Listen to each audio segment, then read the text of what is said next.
네, 여러분 안녕하세요. 저는 유튜버 가전주부입니다. 네, 이번 12월 블루터 테크 웨비나도 이렇게 준비를 했는데요. 오늘은 NFT에 대한 이야기를 한번 해보도록 하겠습니다. NFT 여러분 많이 들어보셨죠? 요즘 뉴스에 연일 나오고 있는 말인데요. 자, 이게 대체 불가 토큰이라는 말이긴 한데 사실 우리가 일상에서 이런 거다 라고 이걸 딱 알기는 좀 어려운 것 같아요. 그런데 요즘에는 이게 뭐 게임이라든지 굿즈, 예술가 접목이 돼가지고 우리가 조금 더 쉽게 다가갈 수 있게 변화를 하고 있거든요. 그래서 NFT를 조금 더 잘 설명을 드리자면 누구에게나 공개가 되어 있지만 누구도 가질 수 없는 마법의 열쇠라고 설명을 드릴 수 있을 것 같습니다. 네, 그래서 이번 테크 웨비나에서는 NFT가 불러올 일상의 변화, 그리고 NFT로 크리에이터가 되는 법, 또 NFT로 경제적 가치를 창출하는 법에 대해서 한번 이야기를 나눠보겠습니다. 네, 오늘도 연사분들 모셨는데요. 네, 각자 자기소개 한 번씩 부탁드릴게요. 네, 안녕하세요. 저는 더 샌드박스 코리아에서 한국 사업을 총괄하고 있는 이승희라고 합니다.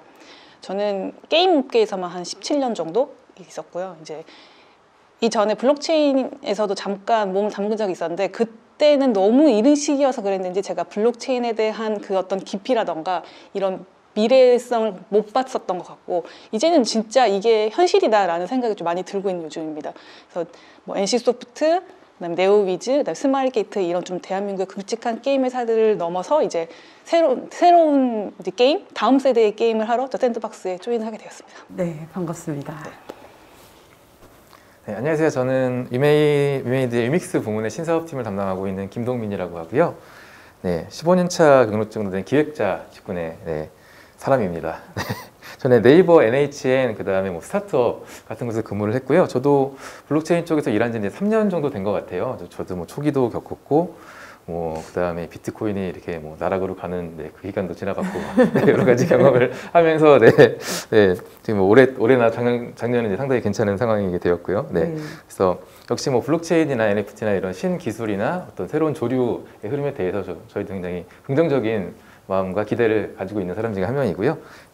유믹스 옥션이나 NFT 이런 신규 그 비즈니스 관련 담당을 하고 있습니다. 오늘 잘 부탁드리겠습니다. 네, 반갑습니다. 네, 안녕하세요. 저는 지금 현재 다날 핀테크에서 전략기획실 실장으로 근무하고 있는 김영일입니다. 저는 페이코인 서비스의 초창기 사업 모델 설계를 담당을 했었고 지금 현재는 페이코인 서비스를 활용해서 다양한 신규 서비스들이 들어올 수 있도록 새로운 사업 모델을 발굴하고 다른 블록체인 혹은 NFT와 같은 다른 이제 블록체인 기반의 컨텐츠들과 그리고 뭐 자산들과 이제 연계해서 이제 신규로 서비스할 수 있는 것들을 계속해서 발굴해내고 찾아가고 그리고 이제 뭐 그런 것들에 대한 계획을 구체화시키는 일을 지금 현재 담당하고 있습니다. 네, 반갑습니다. 네. 자, 이렇게 각자 개인 자기 소개를 해주셨는데요. 그러면 이제 여러분들이 몸담고 계신 회사가 NFT와 또 블록체인과 관련된 사업을 이제 진행을 하고 계신데 어떤 사업을 이제 하고 계신지 좀 이렇게 시청자분들이 알아듣기 쉬운 말로 제가 알아듣기 쉬운 말로 좀 설명 한 번씩 부탁드릴게요. 네, 더 샌드박스는 그 블록체인 기반의 플랫폼이라고 저희가 메타버스 플랫폼이라고 저희가 부르고 있고요. 저희는 복스에딧이라는 툴하고 게임메이커라는 두 가지 툴을 무료로 제공을 하고 있고 복스에딧이라는 툴을 이용해서 아주 복셀화된 어셋들을 유저들이 아주 손쉽게 만들 수 있는 그런 툴이고요.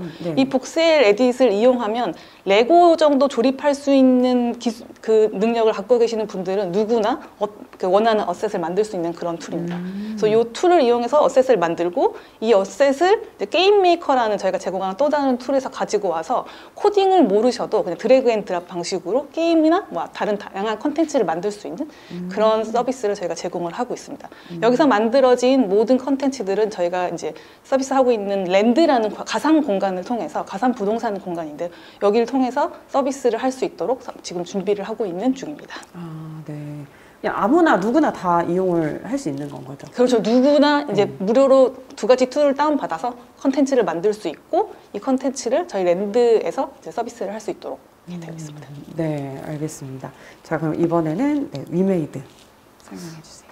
위메이드 같은 경우에는 한 20년 이상 경력을 가진 게임 개발사이자 퍼블리셔인데요. 전에 뭐 저희 어렸을 때 들었던 뭐 미르의 전설 같은 게임들, 미르류의 게임들을 주로 많이 서비스하고 있었습니다. 그 외에도 많은 게임들이 있었고요. 모바일 게임도 있었고요. 관련해서는 저희는 이제 게임 관련해서는 이제 많이 들어보셨겠지만 P2E라는 최근에 또 많이 화제가 되고 있는 그 용어를 많이 사용하고 있는데, 플레이 투 원이라고 이제 게임에서 어떤 자산을 얻어서 그것이 블록체인상 재화가 되고 네, 그렇게 전환할 수 있는 네, 이런 식의 사업을 펼치고 있어요. 그래서 크게는 저희가 그 사업이 이제 유믹스 네트워크라는 저희가 만들어 놓은 블록체인 시스템 안에서 이루어지고요. 그래서 크게 유믹스 네트워크 사업, 그다음에 게임 사업, 그다음에 저희가 담당하고 있는 이제 신사업 쪽에 NFT 사업 등등 네, 이루어졌다고 보시면 될 것 같습니다. 그래서 NFT로만 주제를 한정지어서 좀 생각을 해보면은 네, 올해 6월에 이제 NFT 옥션 서비스를 저희가 먼저 런칭을 했고요. 네, 그때는 뭐 세계 최초로 유튜브 라이브로 커머스를 통해서 김영태 작가님의 일러스트 작품을 유튜브 생중계로서 판매하는 네, 이런 것도 진행을 했었고요. 네, NFT를 주제로 굉장히 다양한 시도와 케이스를 좀 만들어 나가고 있다고 보시면 될 것 같습니다. 네, 이제 다날 핀테크 설명해 주세요. 저희 다날 핀테크가 지금 현재 서비스하고 있는 페이코인 서비스는 지금 현재 가상자산을 기반으로 이제 일반 사용자가 결제 서비스를 이용하실 수 있도록 하는 간편결제 서비스를 제공을 하고 있습니다. 이제 이 간편결제 서비스를 제공하기 위해서는 저희 페이코인이라는 지갑 어플리케이션 내에서 가상자산을 보관할 수 있는 지갑의 기능이 제공이 되어야 하는데요. 저희가 이제 지금 현재는 페이코인과 뭐 비트코인 지갑 기능을 제공을 하고 있고 앞으로 더 다양한 가상자산들의 지갑 기능을 제공을 해나갈 계획입니다. 이런 과정에서 저희는 NFT 역시도 다양한 콘텐츠가 이제 자산화되면서 변환되어 유통되고 있는 새로운 형태의 자산이라고 저희는 생각을 하고 있고 이런 NFT들이 지금은 사실 보관하고 관리하기가 되게 어려운 부분들이 좀 있거든요. 그런 것들을 저희 페이코인 지갑 어플리케이션 안에서 좀 쉽게 보관하고 그리고 사실 지금 이제 NFT 구매하시려면 그 NFT가 발행된 암호화폐를 사서 그 블록체인에 있는 암호화폐를 사서 그걸로 결제하고 뭐 이렇게 하셔야 되는데 이게 일반적으로 지금까지 결제해 보셨던 경험과는 되게 많이 다른 경험이 있어서 되게 생소해 하시는 경우들이 많아요. 이제 저희 페이코인 서비스는 지금 현재도 일반적인 간편 결제와 동일한 프로세스로 결제 서비스를 이용하실 수 있게 제공을 하고 있기 때문에 NFT 역시도 동일한 프로세스로 좀 쉽게 구매하고 쉽게 보관하고 그리고 보관뿐만 아니라 가지고 있는 NFT를 언젠가 또 재판매하고 싶은 마음이 생길 수도 있잖아요. 그런 것들을 좀 쉽게 재판매할 수 있는 서비스들을 준비해 나가고 있습니다. 일단 이 NFT라는 이 말이 너무 이제 화제가 되니까 사람들이 뭐 관심을 가지기 시작을 한 것 같아요. 그러니까 상반기에는 우리가 메타버스가 좀 가장 화두인 것 같고 하반기에는 NFT인 것 같거든요. 근데 이게 NFT가 이렇게 좀 주목을 받고 또 시장 규모가 지금 굉장히 빠르게 커지고 있잖아요. 그렇게 될 수 있었던 이유가 뭐라고 생각을 하시는지도 궁금해요. 이사님부터. 몇 년 전에 블록체인이 막 크게 화두였잖아요. 다음에 이제 온 게 메타버스. 그리고 저는 NFT. 이게 사실은 수순이었다고 생각을 하긴 합니다. 블록체인이라는 게 인터넷과 이제 중앙화된 서비스를 견제해서 만들어진 이제 테크놀로지고 그 블록체인이 잘 돌아가고 이제 많은 서비스들이 나오면서 이거를 최적화할 수 있는 게 메타버스고 근데 메타버스가 실질적으로 잘 돌아가고 이 안에서 경제 활동이 일어나려면 필요한 것이 NFT였던 거죠. 그래서 그게 수순으로 그냥 이렇게 쭉 이어진 거라고 저는 생각을 하고요. 그리고 NFT가 없어도 사실은 메타버스가 돌아가요. 그러니까 그리고 메타버스가 없이도 NFT는 돌아가고 블록체인이 없어도 메타버스는 가능하고 블록체인이 없으면 NFT는 안 되지만 블록체인이 없어도 메타버스는 돌아갑니다. 근데 이 세 가지가 결합이 되는 순간 이 시너지가 이제 어마어마하게 나는 거죠. 그리고 이 NFT가 더욱 요즘 들어서 이렇게 화두가 되는 이유 중에 하나는 어떤 그 디지털 네이티브 세대들이 조금씩 더 경제 활동을 많이 하면서 저희는 디지털 노마드라고 부르잖아요. 그러니까 저희 어렸을 때는 디지털 세상에 아날로그에서 살다가 그 막 온라인 쇼핑 처음 나왔을 때 어떻게 물건 눈으로 안 보고 사 막 이러던 시대에 살다가 요즘 나오는 이제 분들은 태어날 때부터 이 디지털이 너무나 당연했던 거고 이게 현실 세계에 있는 물건의 가치와 디지털 가치가 너무 비슷한 게 느껴지는 사람들이 있는 거예요. 그런 사람들에게 현실 세계에 있는 그림과 NFT와의 그 NFT로 된 그림은 사실상 거의 그 밸류가 비슷하다고 느껴지는 거죠. 그래서 이 NFT에 대한 가치를 이들이 먼저 좀 인정해주고 더 가치 있다고 생각하고 그러면서 NFT 이제 시장에 나오는 NFT 가격들도 상당히 고가로 이제 막 경매가 되고 판매가 되고 이렇게 NFT 어쨌든 결국 이제 시장에 돈이 모이고 이런 사람들이 관심을 갖게 되고 그렇게 어떻게 흐름이 이렇게 온 게 아닌가라고 저는 좀 생각을 합니다. 아니, 굉장히 이해가 지금 확 되었어요. 그런가요? 그럼 이제 김동민 팀장님은 NFT가 이렇게까지 빠르게 성장하고 주목받는 이유가 뭐라고 생각하세요? 네, 이사님께서 말씀하신 부분에 저도 상당히 동감하는 부분이 많고요. 일단 사실 메타버스에서 말하자면 메타버스가 그 크고 중요한 발판이었던 것 같아요. 그래서 메타버스가 확 뜨다 보니까 어떤 가상 공간이나 가상현실이라든지 이런 곳에 대한 그 관심도가 높아지고 거기서 약간 한 공간뿐만 아니라 거기서 튀어나와서 다른 곳과 호환이 가능한 어떤 자산에 대한 개념 또는 수요가 생기기 시작했던 것 같고요. 네, 그래서 다양한 온라인 가상세계에서 호환이 가능한 자산이라는 점에서 약간 주목을 받았던 것 같습니다. 그래서 뭐 사실 메타버스가 뭐 지금 메타버스라고 얘기하지만 사실 이것도 사회적 합의가 조금 애매하긴 한데 여튼 그냥 가상 공간이라고 저희가 좁혀서 얘기를 하다 보면은 뭐 A 서비스도 있고 B 서비스도 있고 C 서비스도 있는데 NFT가 있으면은 A, B, C에서 모두 호환 가능한 어떤 재화의 가능성이 제기된 거죠. 사실 지금 사례는 별로 없지만요. 네, 그래서 그게 가장 큰 것 같고요. 말씀하신 것처럼. 두 번째는 이제 약간 이것도 조금 비슷한 맥락이긴 한데 이제 저희가 디지털 콘텐츠를 거래하는 개념으로 생각해 본 적이 없었던 것 같아요. 기존에는요.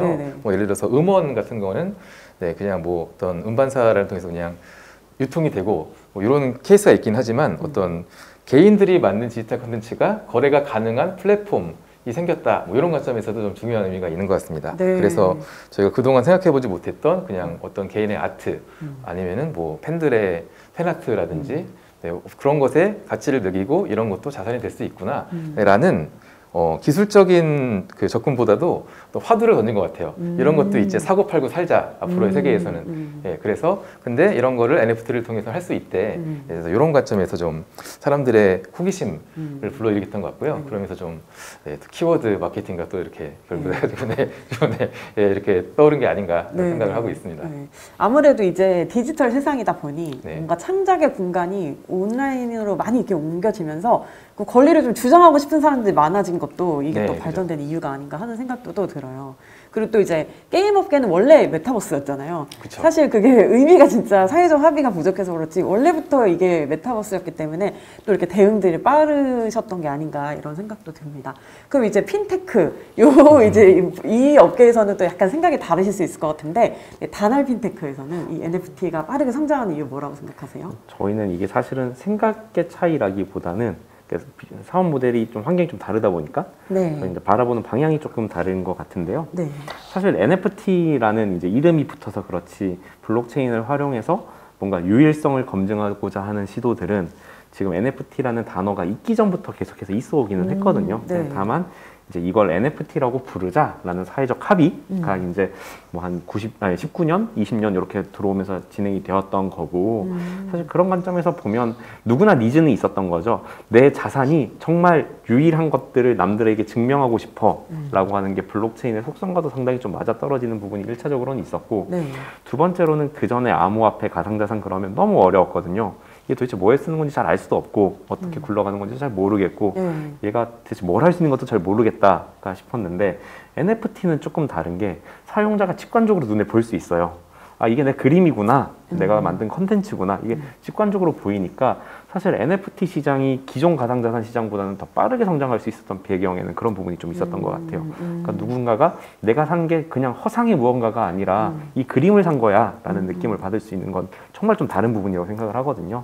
그리고 좀 세 번째로는 저희는 저희 내부에서 회의할 때 그런 이야기들을 가끔 하는데 헌책방이 없어졌어요. 잘 생각해 보시면 헌책방이 없어졌어요. 근데 헌책방이 정말 재미있는 이유는 뭐냐면 그 책을 샀던 사람이 책을 읽었던 흔적이 그 안에 남아 있어서거든요. 그 사람이 언젠가 성공을 해서 뭔가 스토리텔링 할 수 있는 유일한 책이 될 수도 있는 거고 근데 사실 NFT는 그게 가능해진 거죠. 그러니까 사실 디지털 콘텐츠가 NFT화 되었을 때 더 많은 것들을 할 수 있을 거라고 생각을 하는 게 지금은 어떤 작가가 그린 NFT야 라고 하는 그 그림을 그리기 전에 이 상태에 대해서 NFT가 거래되는 것들이 더 많거든요. 근데 이게 NFT가 사회적으로 조금 자리를 잡고 컨텐츠 시장이랑 조금 더 잘 붙으면 NFT를 보유하고 있었던 사람의 인생을 가지고 가치를 새로 만들어낼 수 있는 부분들이 저희는 있다고 생각을 해요.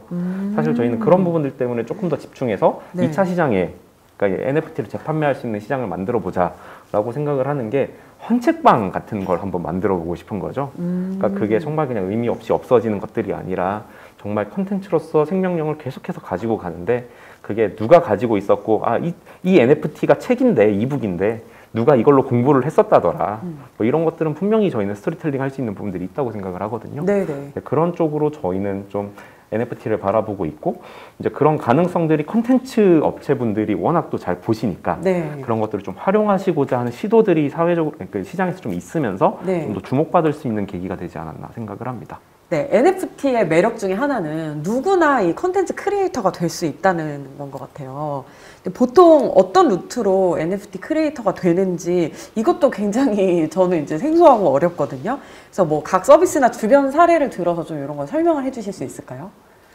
저희 샌드박스 먼저 좀 말씀을 드리면 네. 그 샌드박스는 애초에 저희가 제공하는 툴들이 좀 크리에이터 친화적이다 보니 저희가 좀 상당히 많은 크리에이터들이 전 세계에 좀 많이 있는 편이고 네네. 국내에도 상당히 많은 분들이 활동을 하고 계시고요. 네네. 이분들은 보통 이제 저희가 맨 처음 서비스 시작을 랜드 세일로 시작을 했기 때문에 네. 랜드 세일에 관심을 가져서 들어와서 보다가 이런 툴도 있네?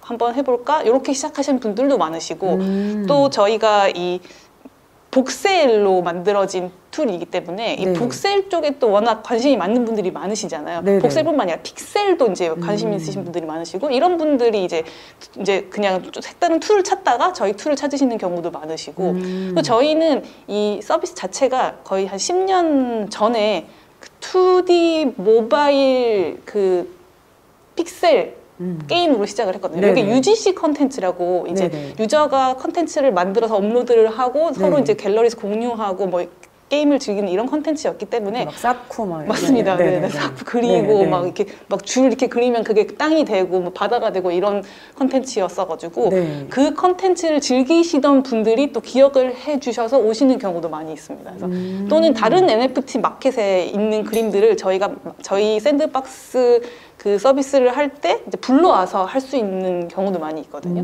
뭐 지금 이 보드 에입스라던가 이런 다양한 그 NFT 컨텐츠들은 저희랑 이제 이렇게 되어 있어서 바로 보드 에입스 소유하고 있는 보드 에입스 NFT 같은 경우는 저희 샌드박스 공간에서 전시회를 한다거나 이렇게 가능합니다. 네. 그래서 그런 쪽에서 이제 보고 알게 돼서 오시는 분들도 많으시고 네, 그렇습니다. 네, 재밌네요. 또 그렇게 생각해 보니까. 자, 그러면은 위메이드는 또 네, 저희 같은 경우에는 아무래도 NFT 큐레이션 서비스를 하고 있다 보니까 네. 저희가 먼저 제안을 드리는 경우가 많이 있고요. 네. 예를 들어 저희가 이제 NFT 옥션 서비스를 오픈을 할 때는 처음에는 기존에 미술하시는 작가님들 분 중에 이제 아무래도 이렇게 실제로 붓으로 그림을 그리는 분들은 조금 약간 참여가 어려우신가요? 좀 어려운 면이 조금 있고요. 네. 어려운 면이 있다기보다 아무래도 그걸 또 디지털화하고 하는 데서 생기는 어떤 저작권적인 문제 뭐 이런 게 발생할 수 있어요. 네. 그래서 애초에 디지털로 작품을 하시는 분들 중에서 이제 NFT라는 기술이 있으니 그에 관심이 있는 분들을 컨택을 해서 좀 진행을 했던 경우가 있었어요. 그래서 뭐 예를 들어서 뭐 제일 쉬운 게 아까 말씀드렸던 김영세 작가님의 일러스트레이터 네. 분들이 있고요.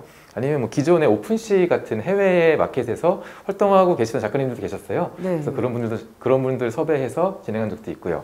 기존에 미술하시던 작가 외에 브랜드라든지 아니면은 다양한 NFT로 할 만한 거리가 없을까를 고민하다가 여러 가지 사례를 만들었었는데요.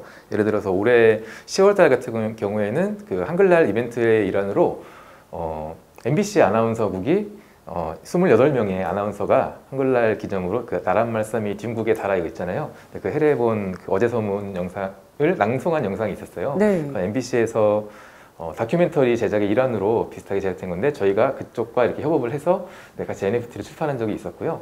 12월 말쯤에는 이제 전에 유퀴즈 쪽에 나오시기도 했는데 그 라미 작가님이라고 사진 찍으시는 분인데 그 6.25 참전하신 분들 용사님들 사진 찍어서 해외 사진 찍어서 액자로 만들어 드리고 이런 프로젝트를 하시는 분이 있었어요. 그래서 저희도 유퀴즈를 보고 감동을 받아서 저도 기억나요. 이런 좋은 기록할 만한 것을 NFT라는 기술로 한번 담아내면은 참 의미 있겠다 싶어서 저희도 그것도 지금 진행을 하고 있습니다. 그래서 곧 오픈할 예정이고요.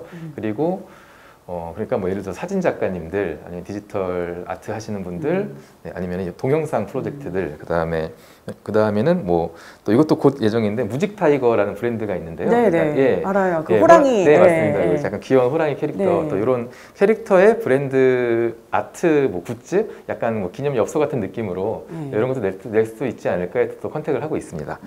그래서 저희는 주로 뭐라 그럴까 크리에이터가 되신 사례보다도 저희가 이제 크리에이터가 되어주세요라든지 이런 사례가 좀 많은 것 같습니다.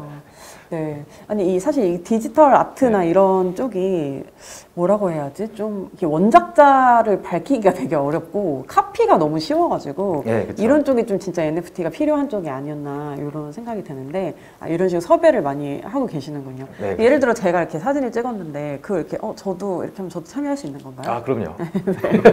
알겠습니다. 언제든지 연락 부탁드립니다. 네, 알겠습니다.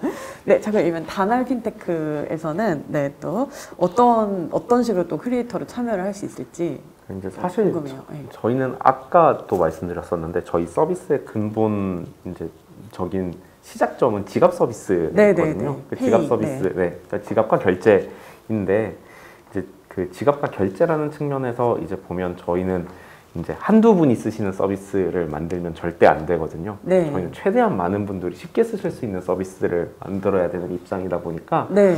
사실 저희가 조금 집중을 하는 건 그냥 제 주위의 사례를 놓고 보면 그냥 어릴 때 그림 좋아했던 친구들 네. 혹은 뭐 디자인이나 그림 전공했는데 이제 먹고 살려니 만만치 않아서 다른 일을 하고 있는 친구들 이런 친구들이 요즘 뭐 부캐에 대한 이야기도 많이 나오니까 네. 그것들을 가지고 NFT라는 게 되네? 내가 그린 그림을 누군가한테 팔 수 있는데 그 시장이 훨씬 넓어졌네? 라는 생각들이 드니까 거기에 대한 접근성을 가지는 친구들이 좀 있는 것 같아요. 네. 저희 지갑 서비스도 사실은 암호화폐 모르셔도 쓸 수 있어요 라는 컨셉으로 사실 접근을 했었고 NFT도 마찬가지인 것 같아요. 그림 그리시는 분들이 NFT가 뭔지 굳이 모르셔도 되거든요. 그러니까 저희는 이제 이렇게 과거에 뭔가 재능을 가지셨거나 콘텐츠를 만들어내고 싶으신 욕구가 있으시거나 열망이 있으신 분들 혹은 뭐 이렇게 저희식 표현으로 내부에서 회의할 때는 관종이라고 표현하는데 그냥 내가 정말 뭔가 하고 있는 것들을 남들한테 보여주고 싶으신 분들 그런 분들이 그냥 고민 없이 오셔서 좀 쓰실 수 있는 그런 NFT 서비스를 만들어 보고 싶고요.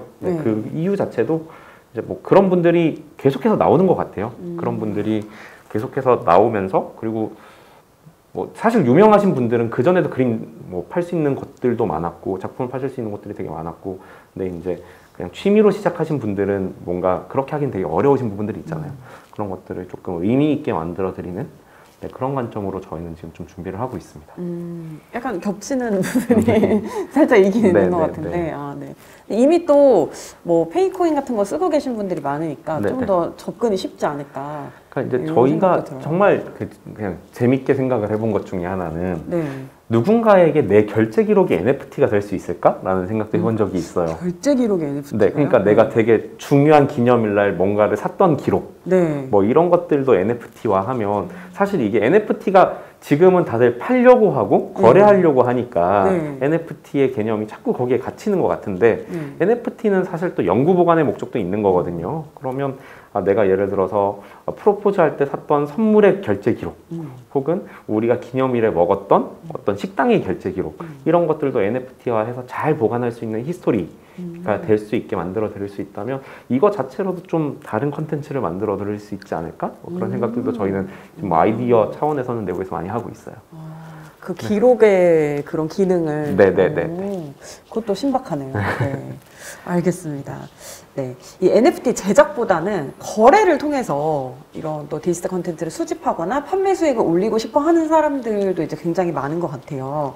그럼 보통 어떤 NFT가 장기적으로 높은 가치를 인정을 받는지도 궁금하고 또 이런 NFT는 좀 피해야 된다. 현업에 계시니까 잘 알고 계실 것 같아서 그런 것도 좀 궁금하거든요.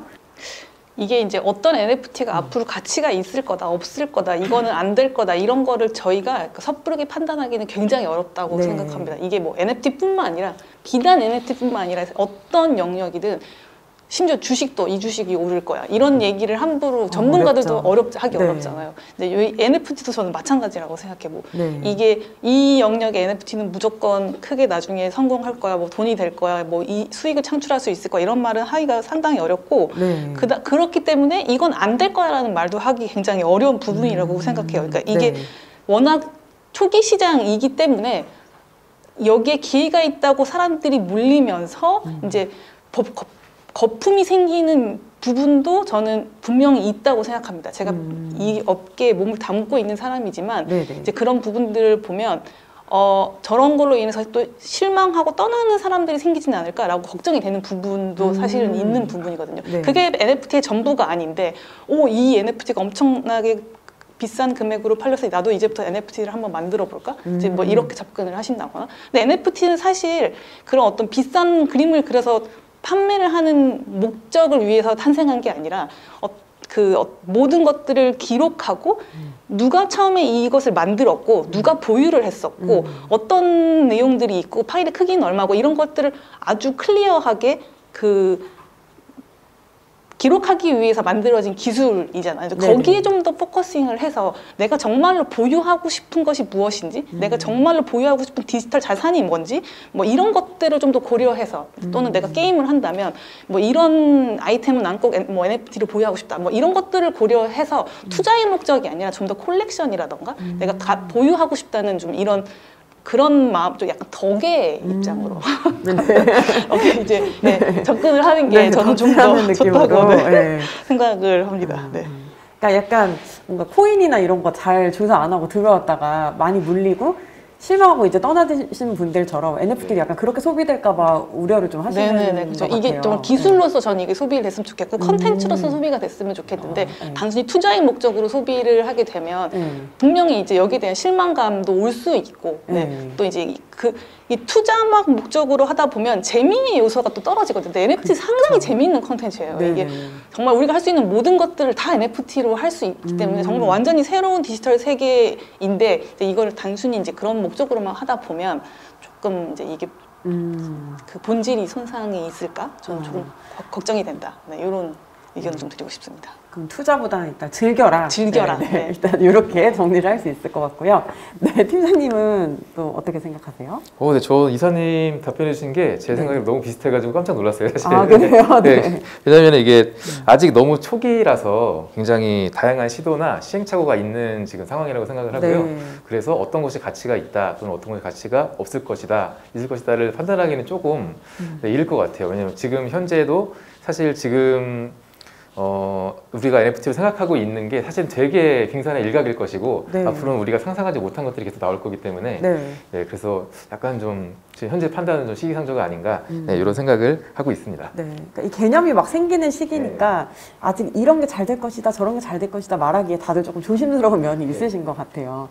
그럼 다날 핀테크에서는 어떤 걸 추천하시는지 어떤 걸 비추천하시는지 궁금해요. 사실 저도 똑같은 관점이기는 한데 근데 조금 이제 저희는 하나만 더 말씀을 드리면 NFT를 누구나 발행할 수 있다는 장점이 생기다 보니까 기존의 누군가의 작품을 내가 NFT로 발행해야지 라는 시도들도 되게 많고요. 그래요? 디지털 콘텐츠에 대한 복제품이 워낙 누구나 복제할 수 있잖아요. 그러니까 그냥 복제해서 내가 NFT 올리지 뭐 라고 하고 내가 소유권을 주장한다던가 판매한다던가 이런 사례가 일단 있고요.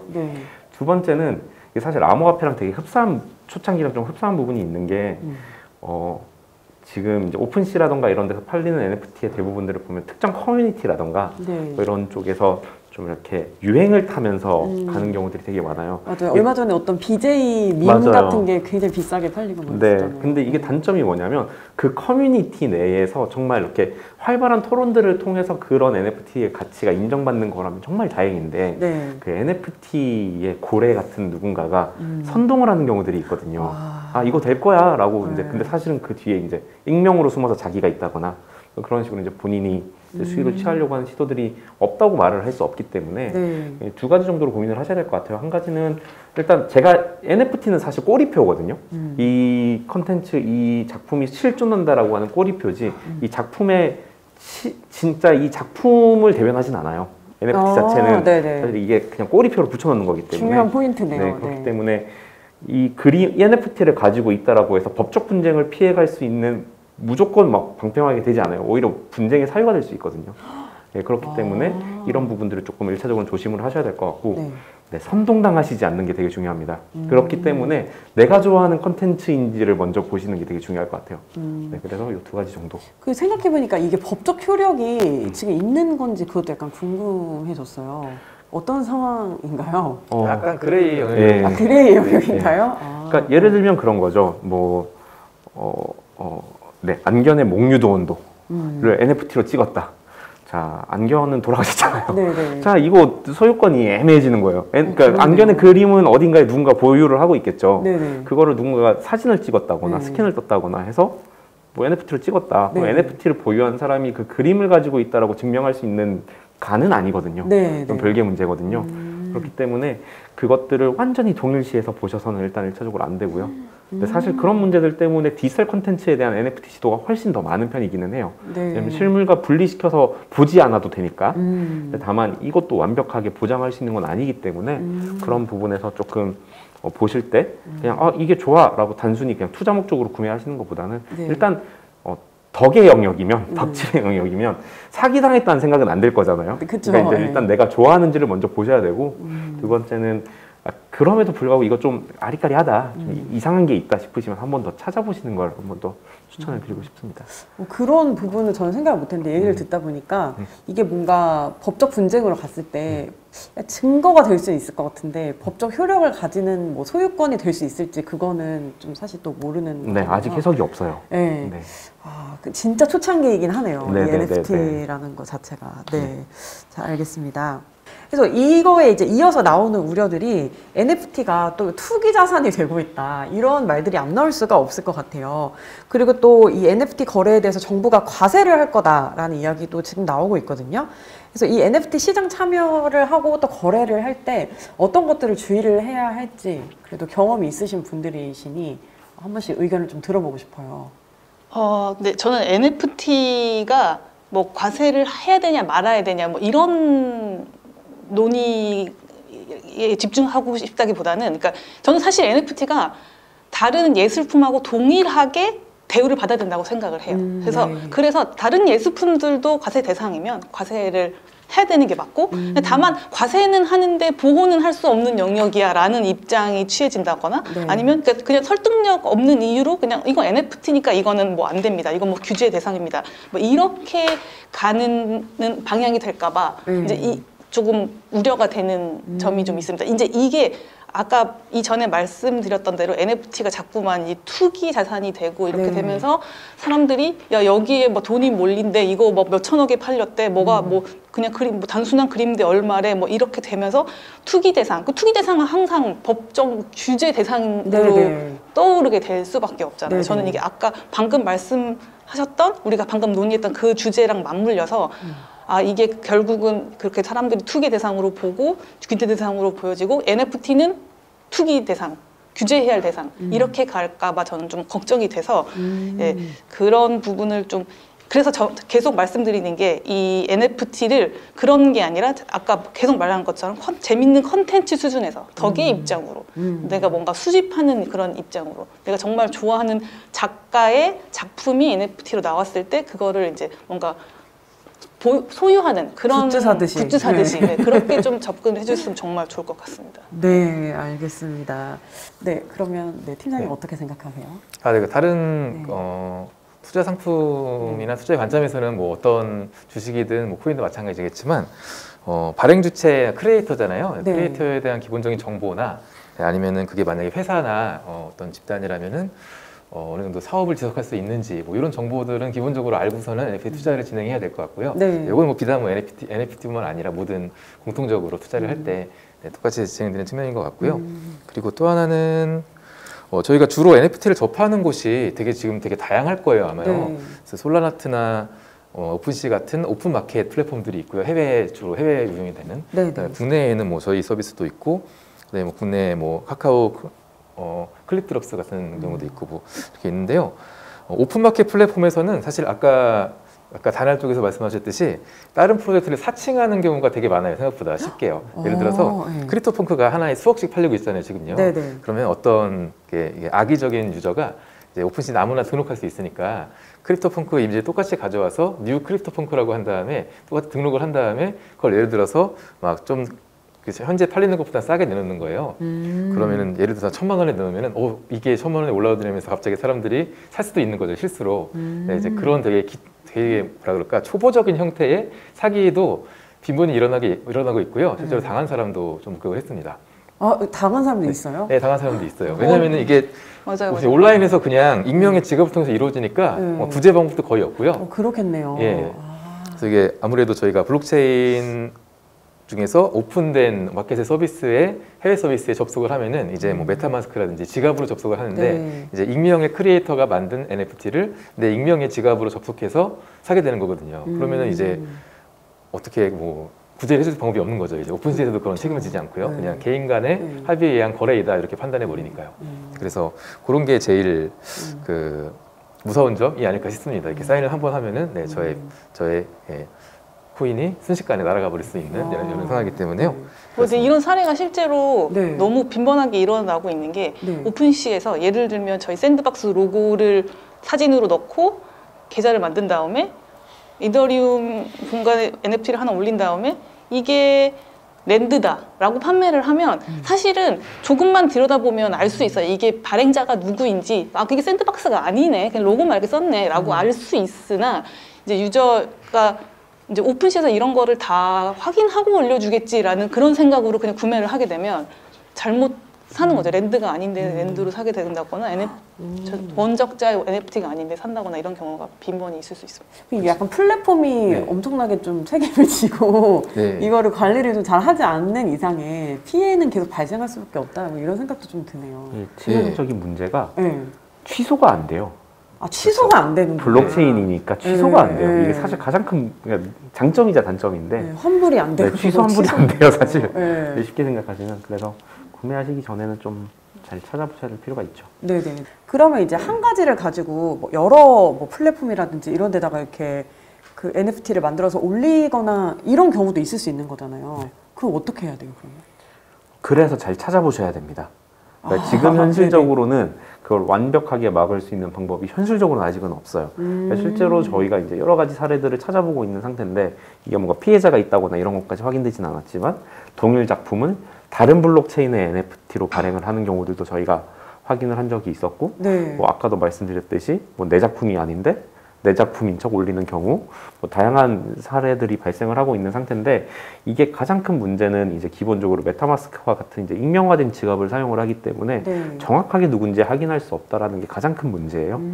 그러다 보니까 그런 부분들은 일단은 좀 구매하시기 전에 최대한 좀 많이 확인을 한번 해보셔야 되고 그리고 아무튼 이렇게 다양한 블록체인 커뮤니티에서도 여기에 대한 문제점은 사실 이미 다 충분히 공감을 하고 있으신 상태예요. 그래서 뭐 NFT에 대한 표준 규역을 이제 뭐 이더리움 재단에서 이제 제안이 되었듯이 이제 이걸 해결하기 위한 다양한 방법들은 일단 각 블록체인들에서도 좀 활발하게 논의되고 있는 것 같아서 이런 것들을 좀 해결할 수 있는 방법들은 언젠가 기술적으로 또 나오지 않을까라고 생각을 하고 있습니다.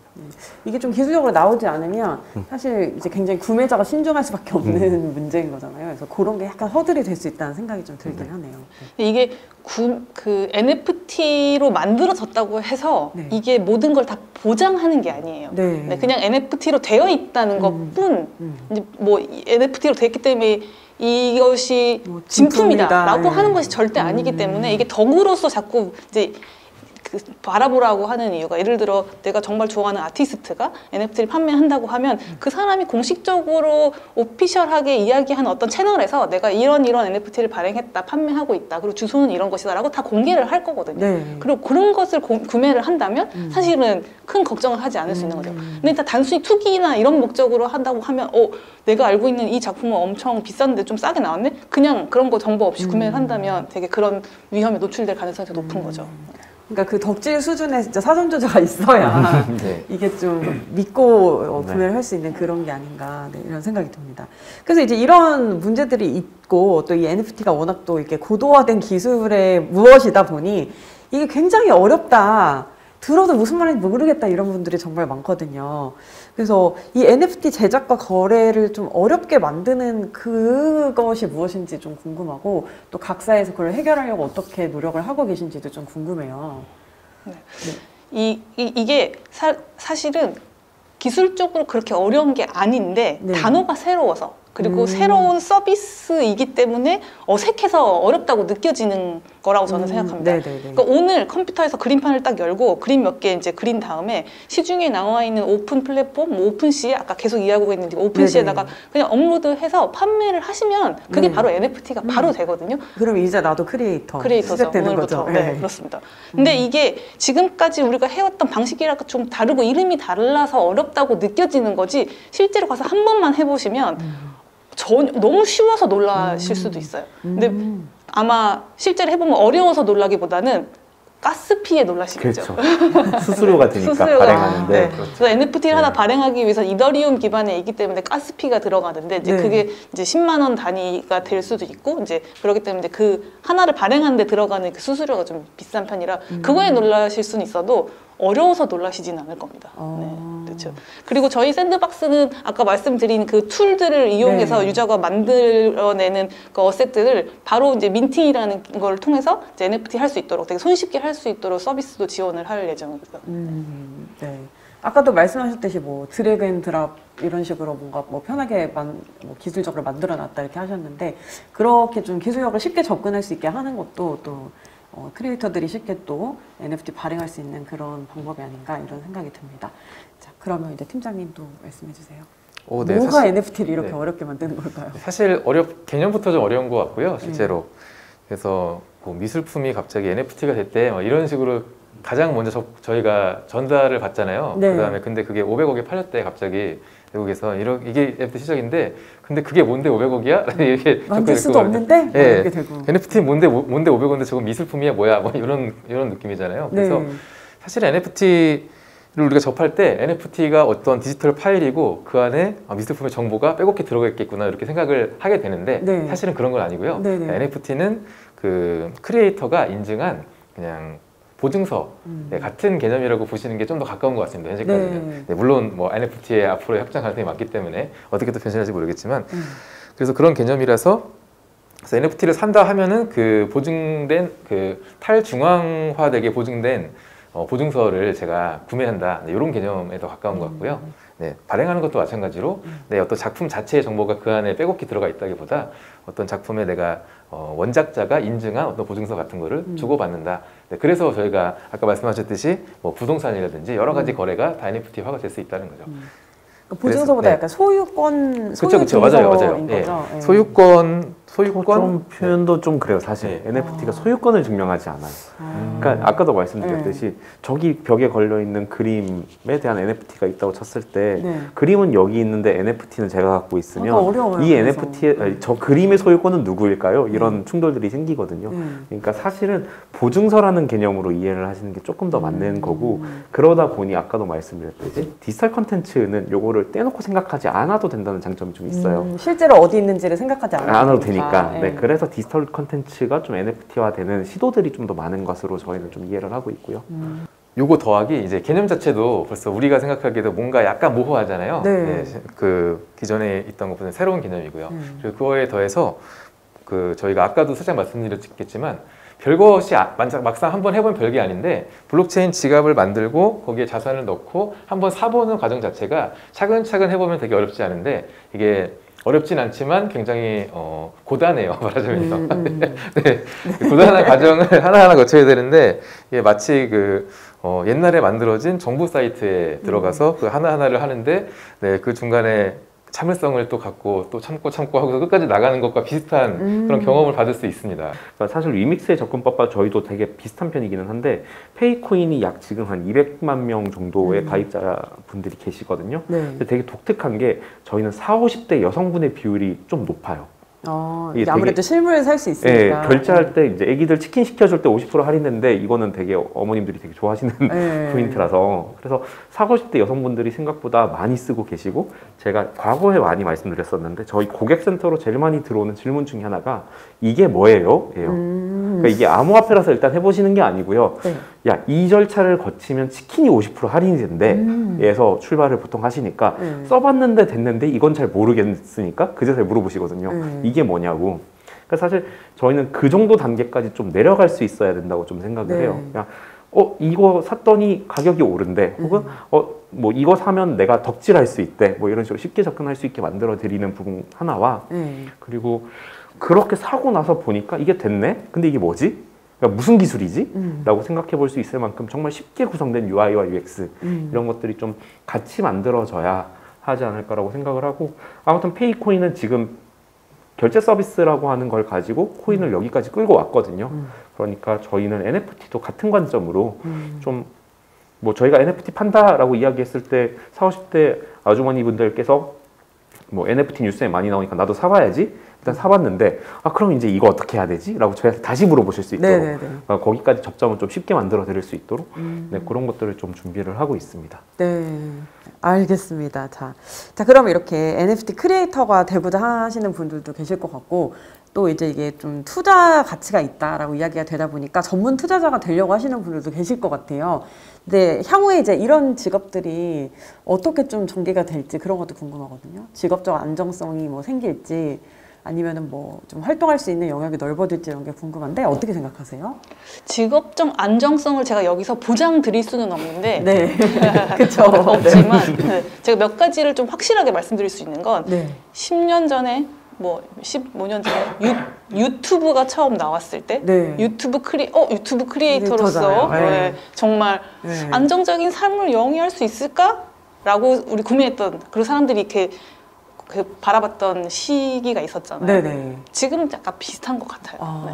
그때 먼저 들어가서 선점하고 그 시장의 미래 가치를 알아보고 시작하셨던 분들은 지금 대단한 분들이 되셨고 단물 다 이렇게 따고 좋은 시기에 이렇게 할 땐 선도하셨죠. 그 업계를. 대단한 분들이 되셨고 그 다음에 정말 안정적인 수익을 창출하고 계시고 삶을 영위할 수 있는 충분히 영위할 수 있는 수준으로 끌어올리셨죠. 저는 NFT도 분명히 그렇게 될 거라고 봐요.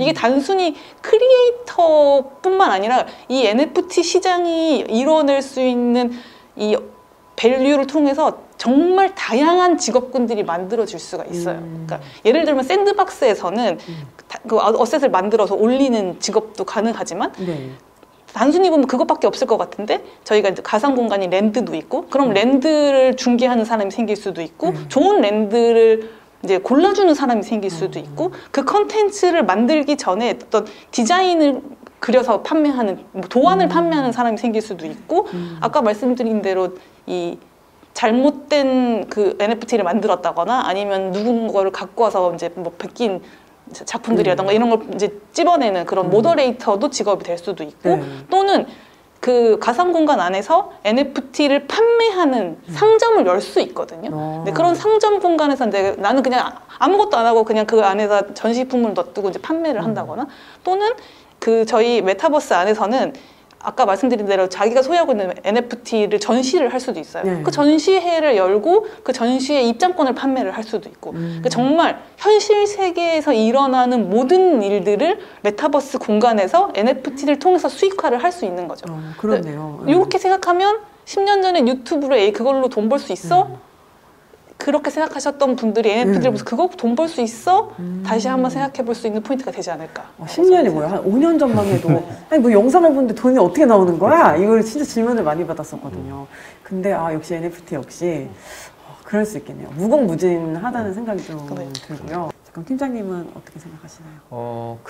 크리에이터 관점에서는 이제 어떤 전업 작가라는 개념이 하나 있을 것 같고요. 그 다음에는 전업 작가가 아니라 그냥 유틸리티 NFT 제작자라는 개념이 뭐 나올 것 같아요, 아마도요. 전업 작가는 말 그대로 NFT를 자기네 작품 의뢰 하나로 파는 사람이 제작하고 파는 사람 이로써 약간 순수한 문자 그대로의 크리에이터 같은 느낌일 것 같고요. 유틸리티는 저희가 이제 수많은 분야에 이제 NFT 적용될 수 있으니까요. 예를 들어서 뭐 미술품의 소유권이라든지 아니면 부동산이라든지 아니면 뭐 여러 가지 디지털 컨텐츠, 뭐 굿즈 이런 데 될 수 있으니까 이제 그런 거를 기술적으로 이제 담당하고 만든 사람들 이런 사람들 그래서 사실은 지금 IT 업계에서는 흔히 뭐 개발자, 뭐 마케터, 디자이너, 기획자 뭐 이런 직군들이 있잖아요. 그래서 그 역할에 어떻게 보면은 그런 두 번째 말한 직군은 흡수될 것 같아요. 왜냐하면 기획자가 이제 웹 서비스 만들다가 이런 부분은 웹으로 만들고 이런 부분은 앱으로 만들고 이런 부분은 NFT를 하자 이런 식으로 기획을 하겠죠 이제. 그럼 그거에 따른 디자이너 또는 필요한 개발 이렇게 들어가게 될 것 같고요. 네. 전업 작가 같은 경우에는 뭐 지금은 많지 않은 걸로 알고 있는데 뭐 예를 들어서 뭐 미스터 미상 같이 이 분야에서 약간 독보적으로 활동하시는 분도 계시고 앞으로도 되게 많이 나올 것 같습니다. 사실 뭐 그 작가의 분야는 이제 얼마나 각광받는 케이스와 이제 스타가 나오느냐 이게 관건이 될 것 같아요. 네, 그리고 저희 위믹스 옥션에서 NFT 소유자를 되게 많이 발굴을 하는데 아까도 말씀드렸듯이 좀 신경을 쓰고 있어요. 뭐 브랜드 콜라보라든지 아니면 어떤 사진, 뭐 예술, 그 다음에 방송 분야에 되게 해서 그래서 아마 이런 NFT를 할 수 있는 현실의 소재를 이렇게 발굴하거나 아니면은 뭐라 그랬죠? 그 코디네이팅 하는 약간 기획사 같은 느낌의 직군도 나올 수 있지 않을까 생각하고 있습니다. 그러니까 봐서 이렇게 현실 세계 또는 디지털 세계에서 이거를 NFT화해서 사업화하자 이렇게 BD를 하는 약간 엔터테인먼트 기획사 같은 역할을 하는 이런 직군 또는 업체가 나오지 않을까 생각을 하고 있어요. 저는 계속 우리가 덕질 얘기를 해가지고 그런지 뭔가 그런 진짜 엔터테인먼트에서 이런 거 발빠르게 움직이면 되게 시장이 빨리 커질 것 같다 이런 지금 생각도 좀 들거든요. 저희도 실제로 이제 스눕도그라는 그 미국의 래퍼가 저희랑 같이 이제 콜라보를 해서 스눕도그 프라이빗 파티 티켓도 NFT로 판매를 했고, 스눕도그가 자기 SNS에도 이제 나 여기에 나온다 메타버스 뭐 이런 트윗 같은 거 올려두시기도 하셨고, 그다음에 한국에서는 스컬 쿤타 이런 분들이 또 저희랑 같이 하고 계시고, 또 다른 많은 이 연예 기획사하고도 그런 부분에 대해서 논의를 하고 있어요. 그러니까 좀 젊은 세대가 또 거기 또 많이 포진이 돼 있으니까 빠르게 이걸 받아들이지 않을까 이런 생각이 들었습니다. 이게 NFT가 진짜 좋은 게 뭐냐면 이런 쿤타나 스컬 뭐 스눕도그 같은 팬베이스를 가지고 계시는 연예인분들이 항상 그러니까 팬층하고 이렇게 커뮤니케이션 하기가 쉽지는 않잖아요. 근데 이런 아바타를 통해서 이렇게 할 수도 있고, 그 아바타를 직접 NFT로 만들어서 저희가 지금 판매를 할 계획도 하고 있거든요. 그럼 유저 입장에서는 어떤 내가 너무나 좋아하는 스타의 일부를 내가 소유하고 있다? 약간 이런 또 기분을 들 수도 있고 해서 이게 NFT가 갖는 진짜 강력한 강점. 그래서 덕으로 언제나 이제 접근하셔라. 그렇네요, 진짜. 덕이군요. 덕으로. 네, 실장님은 저는 조금 근데 사실 다른 관점이 있기는 한데요. 저희는 생각을 해보면 이제 아까도 말씀드렸듯이 NFT는 그냥 꼬리표거든요. 사실은 NFT 뒤에 뭐가 걸려있니가 중요한 거고, 그게 이제 컨텐츠라고 가정을 하면 지금까지 컨텐츠 크리에이터 분들은 무수히 많이 나왔고 지금까지 있어 왔고 앞으로도 있을 거예요. 더 많아지시겠죠. 근데 이제 생각을 해보면 그러면 그 컨텐츠 크리에이터 분들이라고 하는 이제 그걸 직업으로 삼으시려는 분들이 정말 시장에 많이 나왔는데 그분들 모두가 직업으로서 안정성을 갖고 있냐라고 질문하면 그건 좀 아니기도 하죠. 사실 그게 이제 대중의 인기라던가 뭐 그런 것들이 복합적으로 반영이 되는 부분들이기 때문에 단순히 이 직업이 괜찮을 거야 라고 말씀드리는 건 되게 위험할 것 같아요. 저는 오히려 그렇게 생각을 하는데, 반대로 저는 전문 투자자나 혹은 큐레이터나 뭐 이런 분들은 오히려 조금 더 이제 넓은 시장을 가지시게 되었다라고 생각을 하는 게 뭐냐면, 마찬가지로 콘텐츠가 더 많은 공간에서 공개될 수 있도록 새로운 환경이 하나 만들어진 거거든요. 그러니까 콘텐츠를 찍어 보시려고 시도하시는 분들도 더 많아졌고, 그러니까 콘텐츠의 양 자체가 많아진 거죠. 그러니까 이제 그것들을 전문 투자하겠다라고 하면 더 많은 콘텐츠들을 심사하시고 투자하시고 유통하실 수 있게 된 거거든요. 그러면 유통사나 투자자분들 입장에서는 뭐 지금도 이미 사실 콘텐츠를 공급받을 수 있는 채널은 너무 많지만 그거보다 더 많은 채널에서 더 많은 콘텐츠들에 투자하실 수 있게 되는 영역들이 열리는 거고, 그렇기 때문에 이제 크리에이터의 관점과 투자자나 혹은 뭐 기획자 혹은 뭐 그런 이제 다양한 이제 직업군에 대해서 좀 나눠서 생각해 볼 필요는 있을 것 같아요. 그리고 뭐 그 속에서도 뭐 NFT 자체도 디지털 컨텐츠뿐만 아니라 지금 오프라인 컨텐츠 나오면서 NFT화 하려는 시도들이 계속해서 있는 중이니까 그러면 뭐 나는 디지털 아트 전문 NFT 전문 투자자야. 뭐 나는 음원 전문이야. 뭐 이런 식으로 좀 세분화되어지는 것도 있을 것 같아서 그런 것들을 좀 종합적으로 관리하는 회사도 생기고 이런 식으로 좀 세분화되어서 좀 많은 컨텐츠를 다루려는 시도들이 이루어지지 않을까라고 저는 좀 생각을 하는 편입니다. 그러니까 투자자 관점에서 어떻게 보면 새로운 투자처가 늘어나는 거고, 그렇죠. 그게 이제 조금 더 세분화될 것이다. 자, 알겠습니다. 잘 들었습니다. 자, 그럼 이제 마지막으로 이 국내외 시장에서 어떤 종류의 NFT 서비스나 플랫폼이 가장 유망해질지 뭐 다 모르는 거지만 그래도 좀 의견을 여쭤보고 싶어요. 특정 브랜드를 제가 뭐 말씀드리기는 어렵지만, 저는 이 NFT가 가지는 여러 가지 속성 중에 일단 재미, 그다음에 가치, 이 두 가지가 되게 중요한 요소인 것 같아요. 그러니까 저희가 NFT 얘기하면서 게임이랑 접목되면 P2E 이야기를 안 할 수가 없잖아요. 이 P2E가 Play to Earn이라고 해가지고 예전에는 게임을 소비하는 그 어떤 컨텐츠로 사용했다면 우리는 이제 돈을 벌어서 게임에 돈을 쓰면서 게임 플레이를 했다면 P2E 모델은 내가 게임을 하면서 특정 수익을 얻을 수도 있는 모델이거든요. 근데 이 P2E 모델을 이야기할 때 제일 중요한 것 중에 하나가 저는 개인적으로 이게 노동이 되면 안 되는 거예요. 그러니까 돈이 벌리니까 재미없는데 그냥 계속해서 노동이 되면 더 이상 저는 이게 P2E로서 갖는 가치를 많이 잃는다고 생각을 해요. 플레이가 아니니까. 플레이가 아니잖아요. 플레이는 플레이지만 재미가 없는 플레이. 이거는 사실 게임이 갖는 근본적인 가치랑 어긋나거든요. 그래서 저는 이제 저희 샌드박스가 생각하는 가장 아름다운 모습의 NFT들은 재미와 가치를 둘 다 가지고 있는 그런 그 NFT. 그래서 그 샌드박스는 저희가 컨텐츠를 만드는 게 아니라 플랫폼이기 때문에 다양한 유저들이 와서 컨텐츠를 만들고 서비스를 하는 거를 이제 그런 플랫폼 제공을 하고 있기 때문에 앞으로 정말 많은 컨텐츠들이 만들어질 거고 어떤 컨텐츠들은 어쩔 수 없이 사라질 거고 또 새로운 컨텐츠가 올라갈 거고 정말 재미있는 그리고 정말 유익한 컨텐츠만 살아남을 거라고 저는 생각을 합니다. 그래서 그런 컨텐츠들이 그러니까 저희 비단 샌드박스 내에서뿐만 아니라 외부에서도 수많은 정말 반짝반짝하는 아이디어를 가지고 NFT로 많은 사업들이 일어날 건데 한 20년 전에 닷컴 버블이 확 올랐다가 겨울이 지나고 다 죽으면서 그때 살아남았던 보석 같은 분들이 지금 현재 글로벌로 리딩을 하고 계시잖아요. NFT도 비슷한 양상이 될 것 같아요. 정말 많은 업체들이 생겼다가 정말 많은 서비스들이 생겼다가 정말 보석 같고 주옥 같고 탄탄한 그런 몇 개 정말 재미와 가치를 다 가지고 있는 그런 서비스들만 살아남지 않을까라고 저는 생각합니다. 근데 지금 샌드박스는 최근에 소프트뱅크 비전 펀드 2 거기서 지금 1,100억의 투자를 또 받았다. 네네네, 맞습니다. 이렇게 또 되어 있는데 이게 이제 또 어떤 또 이런 투자로 또 이제 어떤 것들이 개발이 될지 이런 것도 궁금해지네요. 그 두 가지를 가장 중요하게 생각을 하고 있어요. 저희의 일단 두 가지 그 툴의 기능적인 업그레이드와 더 많은 이제 컨텐츠 녹일 수 있도록 또 유저 UI 부분이나 이런 편의성, 기능성 부분을 좀 계속 업그레이드 시키는 부분에 상당 부분을 투자를 할 거고요.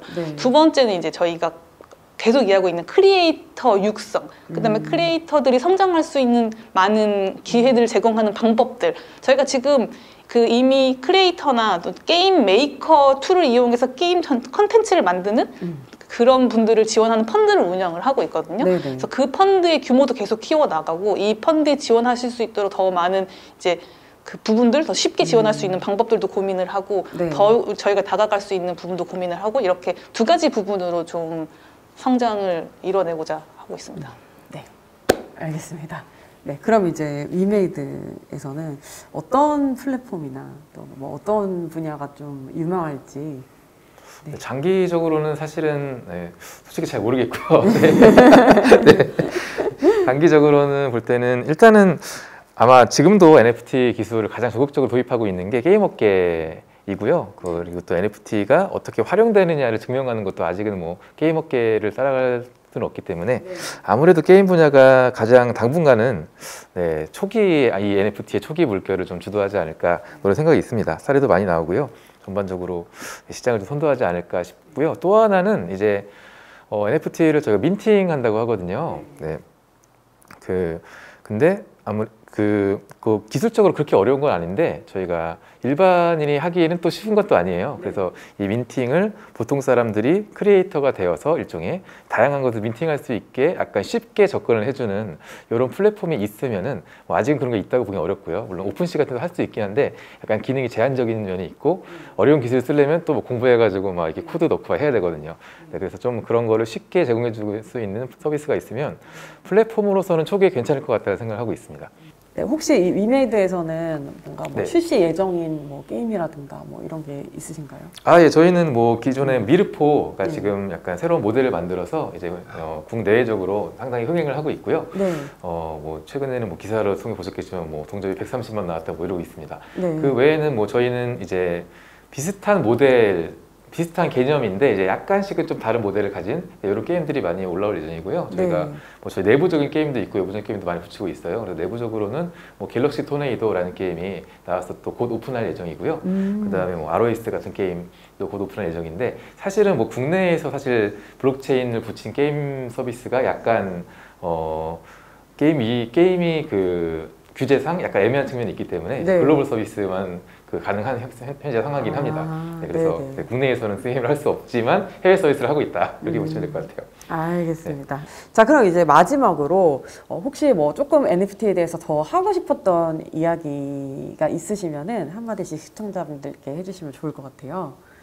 너무나 많은 분들이 이제 관심을 가져주신다는 게 정말 핀부로 와닿을 만큼 느껴지고 네. 뭐 좀 유명한 사례로 아까 말씀드렸던 스눕도그 같은 경우는 그 프라이빗 파티 티켓이 그 거의 뭐 20분 만에 완판돼 버렸고 그 티켓 전체 규모가 10억 원 이상 그 당시에 샌드 가격이 낮을 당시에 이제 그런 이상의 이제 그 매출을 올린 그런 사례들도 있어서 정말 NFT 시장이 뜨겁다라고 느끼고 있어요. 그리고 이거 정말 이제 막 시작하는 그런 시장이잖아요. 네. 그리고 모든 성공의 기회나 어떤 그런 거는 열린 마인드와 오픈 마인드를 가진 분들이 할 수 이제 그 기회를 잡는 거라고 생각을 네. 하기 때문에 지금 좀 더 NFT 좀 많이 관심을 가져주시고 이게 어떤 기술인지 어떻게 하면 나도 참여를 할 수 있는지 이런 것도 좀 고민을 하기 좀 좋은 시기가 아닌가라고 저는 생각을 합니다. 네. 공부하라. 네, 공부하고 들어오십시오. 네, 네. 열려 겁내지 있습니다. 마라. 네. 샌드박스 메타버스 열려 있습니다. 네. 자, 이번에는 위메이드에서는 네, 저도 비슷한 관점인데요. 너무 네. 지금 사실 초기이고 이게 사회적인 합의도 아직 좀 부족한 상황이라고 생각을 해요. 네. 저희가 아까도 말씀드렸지만 NFT는 무엇인가, 메타버스는 무엇인가가 이제 막 올해 이제 화두가 된 키워드이고 그래서 심지어 올해 초에 생각했던 것과 10월 달에 생각했던 것과 지금에 생각하는 거에 제 생각도 달라진 것 같아요. 그래서 네, 너무 빠르게 변하고 있고 새로운 네. 모델이 나오고 이러다 네. 보니까 어떤 딱 이거야 라고 할 수 없지만 이런 새로운 기술의 가능성이 있는데 이런 거를 하고 있으니까 말씀하신 것처럼 뭔가 관심을 가지고 좀 한번 참여해보고 이런 시도를 해주시면 상당히 좋을 것 같습니다. 그것보다도 그리고 사실 아까도 살짝 말씀드렸지만 이게 한번 해보기도 되게 어렵고 이거 별거 아니네 이렇게 생각하기도 쉽고 너무 어려워서 못할 수도 있고 되게 사실 저도 주변에서 관찰을 좀 해보니까 대부분은 중간에 포기하더라고요. 지갑 만들 때. 네, 그래서 일단 참을성 있게 지갑을 만들고 한 번쯤 시도해 보신 다음에 이 새로운 기술은 해보니까 고단하지만 별게 아니더라 라는 거를 한번 경험해 보신 다음에 근데 별게 아니더라도 다양한 분야가 있으니까 좀 다양한 분야를 좀 알아보거나 좀 궁금해하는 이런 게 필요할 것 같아요. 사실 제가 아까 말씀드린 지난한 과정을 거쳐서 NFT를 한번 사보면은 이제 허무함이 몰려올 거예요. 이게 뭐야? 내가 이거를 왜 하려고 이 어려운 절차를 거쳤느냐? 이게 무엇이길래? 네. 하고 나면 이제 아까 그 온갖 절차를 거쳐서 사고 나면은 할 게 없어요. 사실은. 네. 그거를 다시 팔거나 네, 내가 그냥 가지고 있거나 할 게 없는데 사실은 거기서 좀만 더 들여다보면은 약간 이제 해외 오픈시나 이런 솔라나트 프로젝트에서 하고 있는 그 프로젝트의 앞으로의 로드맵이라든지 그들이 커뮤니티에서 하고 있는 행태들이 상당히 재밌거든요. 네. 사실은 그것까지 보기에는 좀 어려운 일이긴 한데 조금씩 관심을 가지면 이런 이유 때문에 얘가 이렇게 떠오르고 있고 그리고 이 키워드를 가진 이 토큰이 내가 가진 업비트 앱에서 상장이 돼서 얘가 이렇게 떴구나 라는 걸 알 수 있는 이런 흐름까지도 이루어질 수 있는 기회가 될 거라고 생각합니다. 인내하는 자가 새로운 네. 재미를 얻을 수 있다. 그렇습니다. 인내와 호기심이죠. 네, 알겠습니다. 네, 실장님은 네. 저희가 조금 드리고 싶은 이야기는 사실 제가 아까도 말씀드렸지만 저희는 어떤 플랫폼이든 다 잘 됐으면 좋겠어요. 다 잘 되어야만 저희도 같이 성장하는 회사이기 때문에 그러기 위해서는 그 플랫폼들을 이용하셔서 다양한 시도들을 하고 계신 아티스트 분들이 정말 중요하거든요. 네, 크리에이터 분들이 되게 중요하기 때문에 절대로 사실 저희보다 더 창의적인 생각들을 더 많이 하시는 분들이시지만 그런 분들이 더 많은 시도들을 NFT 속에서 해보셨으면 좋겠고 그런 것들을 통해서 NFT 시장 자체를 좀 더 많이 풍성하게 만들어 주셨으면 좋겠어요. 그렇게 해주시면 이제 그것들을 활용해서 이제 서로가 윈윈할 수 있는 사업 모델을 만들거나 누구나 접근할 수 있는 접근성은 저희 이제 회사들이 이제 저희 같은 회사들이 열심히 할 테니까 네, 그런 컨텐츠에 대한 부분들을 정말 지금도 많이 도와주시고 계시고 많이 노력해 주시고 고민하고 계신 걸 제가 너무 잘 알지만 겁먹지 않고 네, 잘 해주셔서 좀 더 풍성하게 만들어 주셨으면 좋겠습니다. 정리하면 이러네요. 오픈 마인드를 가지고 인내와 호기심을 가지고 다양한 시도를 많이 해라. 네네. 네. 맞아요. 네. 네, 오늘 이렇게 세 분의 스토리텔러 분들을 모시고 NFT라는 굉장히 모호하고 어려웠던 개념에 대해서도 좀 들어보고 또 현업에서 어떤 일이 일어나고 있는지 또 앞으로 이걸 어떤 방향으로 봐야 할지에 대해서 이야기를 많이 들은 것 같아요. 덕질의 마음으로 봐라. 이걸 이제 오늘 좀 배워가는 것 같은데, 네, 말씀하셨던 대로 무조건 어렵게만 생각하지 않으셨으면 좋겠어요.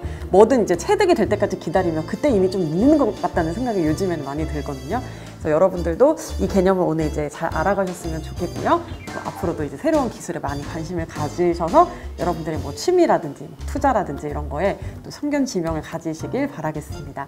네, 오늘 블로터 테크 웨비나는 이렇게 마치도록 하겠습니다. 참여해주신 여러분 모두 감사합니다.